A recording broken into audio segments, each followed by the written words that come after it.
Hello everyone. Today we are doing Ivan's story written by Catherine Applegate. So Ivan's story, this is a very famous story and we are going to understand what is there in the story. So first let's understand who is Catherine Applegate. Catherine Applegate is an American writer whose works include fantasy and adventure novels. Her children's novel, The One and Only Ivan, has been recognized for the way in which the writer makes us think about how we treat animals and the feelings that animals have. The novel is written in first person from the point of view of Ivan, a gorilla.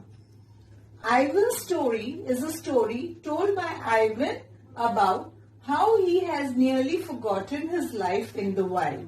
So Ivan's story, as the name suggests, is the story of Ivan, and Ivan is a gorilla. Now we will enjoy Ivan's story, which has been adapted from The One and Only Ivan by Catherine Applegate. Ivan is a gorilla who lives in a cage at a mall. He has spent 27 years either living in a human home or at the mall. The story told by Ivan is about how he has nearly forgotten his life in the wild. The book was inspired by the true story of Ivan, who lived in a similar situation for 27 years. Children, first I will narrate the story to you and then I will explain the story to you. We will summarize the story. So, first is the narration of the story. So, let's begin. The Grunt. I was born in a place humans call Central Africa, in a dense rainforest. So beautiful, no crayons could ever do it justice. Gorillas do not name their newborns right away, the way humans do. We get to know our babies first. We wait to see hints of what might yet be. When they saw how much she loved to chase me around the forest, my parents decided on my twin sister's name, Tag. Oh, how I loved to play tag with my sister.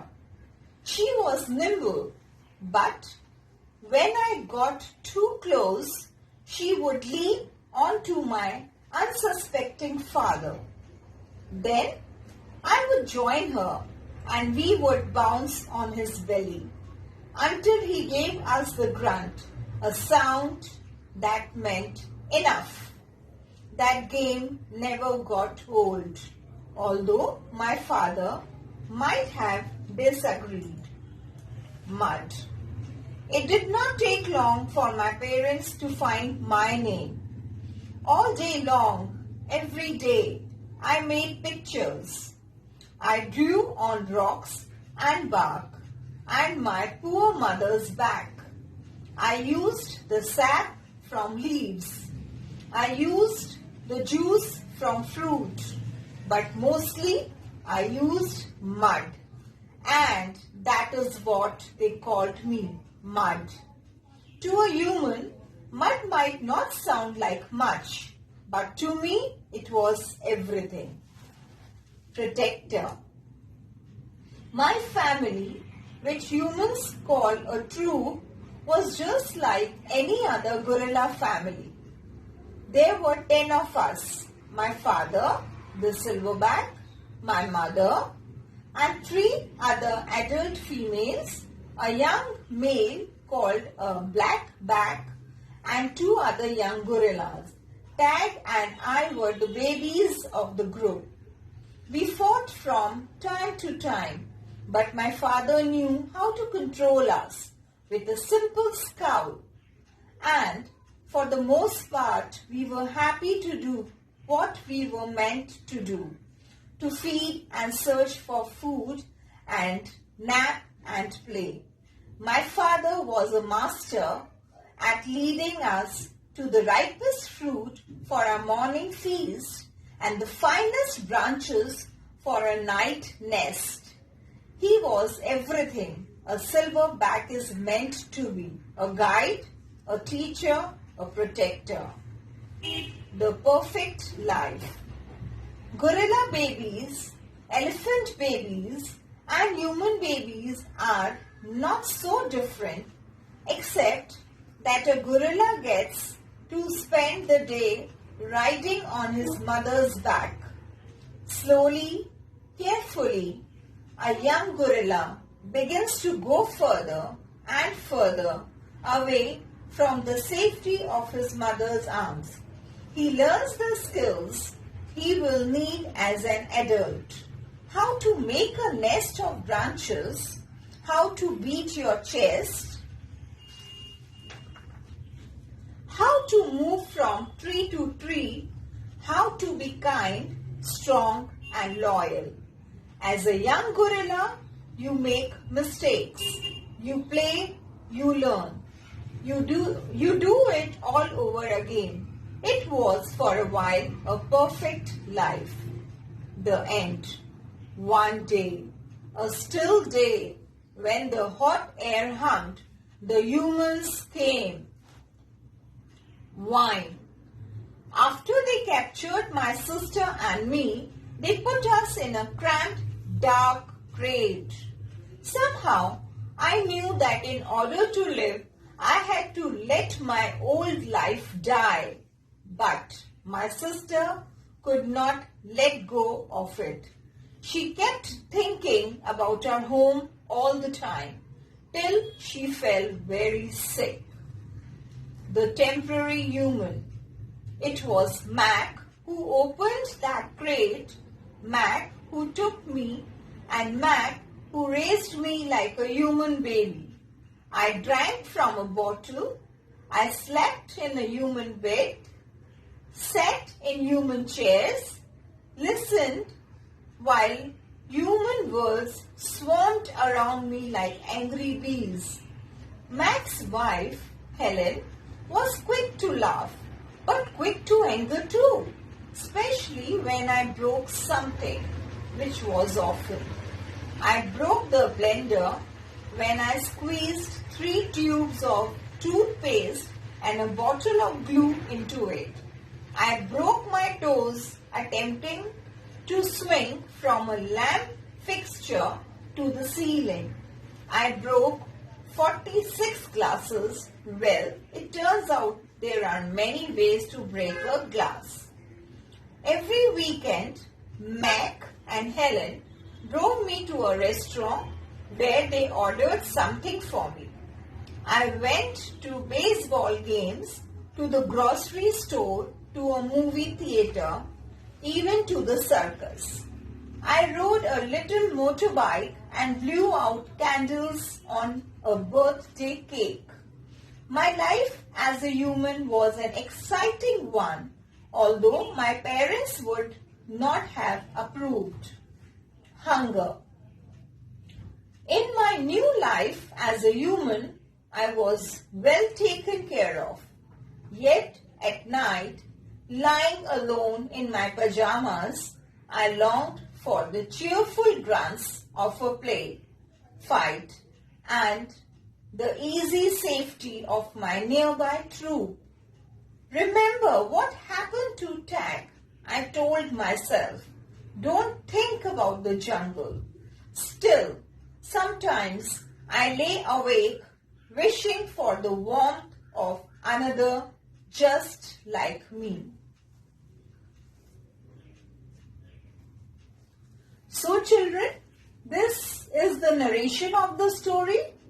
Now, I am explaining the story with the help of these pictures. Now children, I will explain the story to you.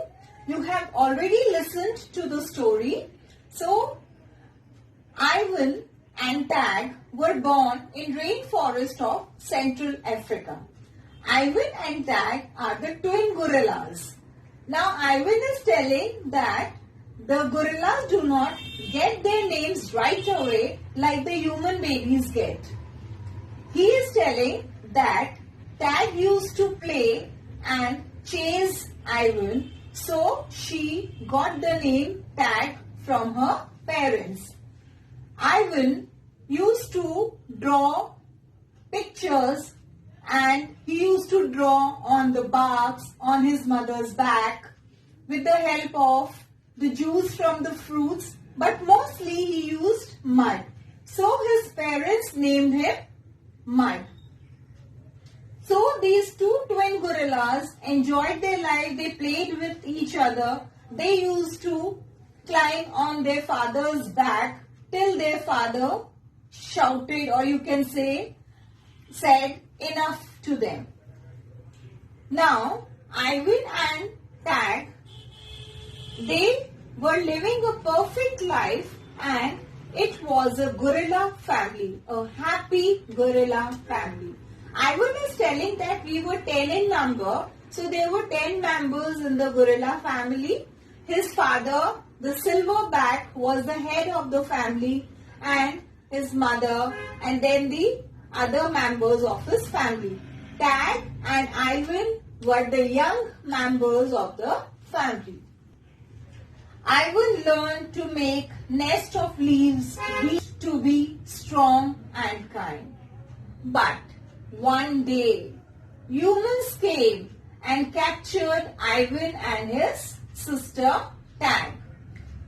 So they were captured by the humans because they were at that time learning to be away from their families, and might be when they were away, humans came and captured them. Ivan accepted his fate. Ivan is telling in the story that he accepted it to survive, but his sister did not accept it and she fell sick. Ivan is telling that he was taken or adopted by Mac, who took care of the Ivan. Ivan was given food, was taken to the restaurant, and Ivan used to sit on the chairs and he used to sleep on beds, etc. And Mac and Helen, they used to take care of Ivan. So it was his second home. Now he was trying to forget everything about his family, his gorilla family, but sometimes at night he remembers his family and he longs for any one of his family member to be with him. So children, this is the summary of the story. Later, Ivan is sent to a shopping mall where he becomes a part of a stationary circus for many years. Here he becomes used to human watching him all the time, and he hardly ever thinks of the jungle. After people begin to protest about Ivan's living conditions at the mall, he is adopted by a zoo. To know more about Ivan and what happens to him, read the complete novel, The One and Only Ivan. Thank you.